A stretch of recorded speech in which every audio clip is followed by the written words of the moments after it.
Rohimah jadi tulang punggung keluarga, merantau ke Bandung jadi ART malah disekap dan dianiaya majikan.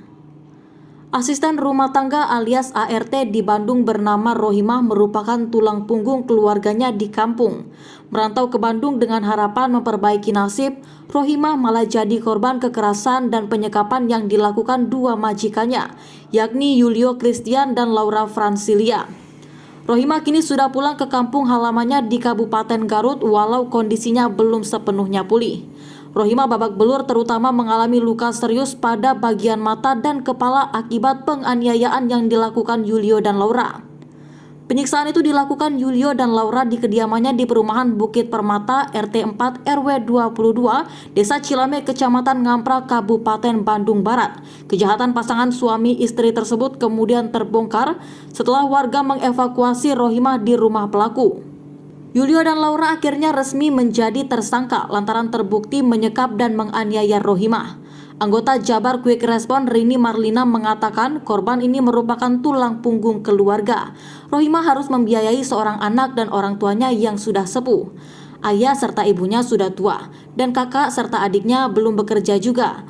Anak dari ibu Rohimah baru berusia 8 tahun yang sedang duduk di bangku sekolah kelas 2 SD. Ujar Rini dikutip dari Tribun Jabar pada Kamis 3 November 2022. Untuk sehari-hari, orang tua Rohimah mengandalkan penghasilan dari bertani saja. Kemudian orang tua Rohimah menunggu kiriman dari anaknya yang bekerja menjadi ART tersebut. Kami memberikan perhatian khusus terhadap kasus tersebut. Berdasarkan hasil survei tim yang mewakili Gubernur Jawa Barat, memberikan bantuan dana untuk kebutuhan sehari-hari, kata Rini. Saat ini, Rini mengatakan kondisi Rohimah masih dalam tahap pemulihan baik secara fisik maupun psikologis. Pihaknya juga memastikan Pemprov Jabar dan Pemkab Garut akan terus mendampingi Rohimah.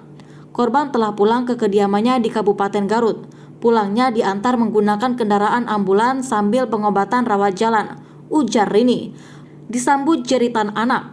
Video kepulangan Rohimah beredar dan viral di media sosial. Berdasarkan video yang viral, kepulangan Rohimah di kampungnya disambut isak tangis keluarga dan tetangga. Melihat kondisi Rohimah sesaat diturunkan dari ambulans, anak wanita 29 tahun tersebut, AP yang berusia 8 tahun menangis sambil menjerit. Sementara Rohimah masih terlihat lemas, ia hanya bisa terbaring di atas ranjang rumah sakit.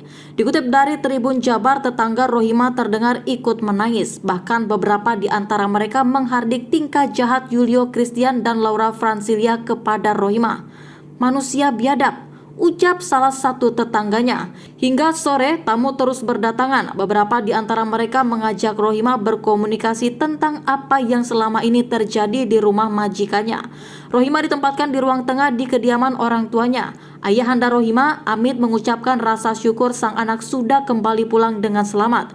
Ia mengaku sudah beberapa hari kurang tidur memikirkan anak kesayangannya itu. Nyai sudah pulang, saya mengucap rasa syukur dan berdoa kebaikan bagi yang sudah membantu kami selama ini, ujar Amit kepada Tribun Jabar ID. Rohimah dipukul, ditendang hingga ditusuk jarum. Rohimah menceritakan kronologi detik-detik penganiayaan yang dialaminya. Rohimah menuturkan ia berangkat ke Bandung Barat pada Juni 2022 melalui penyalur tenaga kerja lokal yang ia kenal di kampung halamannya di Garut.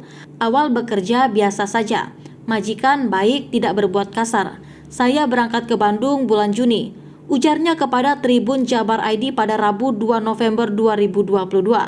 Setelah bekerja 1 bulan, kata Rohimah, ia mulai mendapatkan kekerasan verbal. Sering dibentak dan dimarahi jika pada kerjaannya terdapat kesalahan. Kesalahan-kesalahan kecil seperti lupa mematikan air dan tidak rapi dalam menyetrika baju membuat majikannya marah.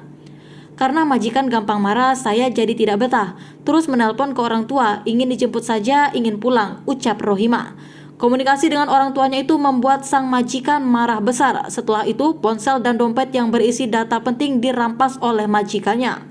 Usai kejadian itu, Rohimah mendapat perlakuan kasar berupa penganiayaan di bagian tubuhnya. Saya ditonjok dan diinjak. Waktu itu pertama kali lupa matikan air keran, ucap Rohimah. Kekerasan yang dialaminya itu kemudian berjalan hingga 3 bulan kemudian. Ia menyebut puncak kekerasan yang dialaminya terjadi pada bulan Oktober 2022. Pada bulan itu ia sering mendapat perlakuan kasar mulai dari dipukul alat-alat rumah tangga, dijambak hingga ditusuk jarum. Pernah juga dimandikan di luar, dihujankan malam-malam. Sudah tidak terhitung berapa kali saya dikasarin, ujar Rohimah.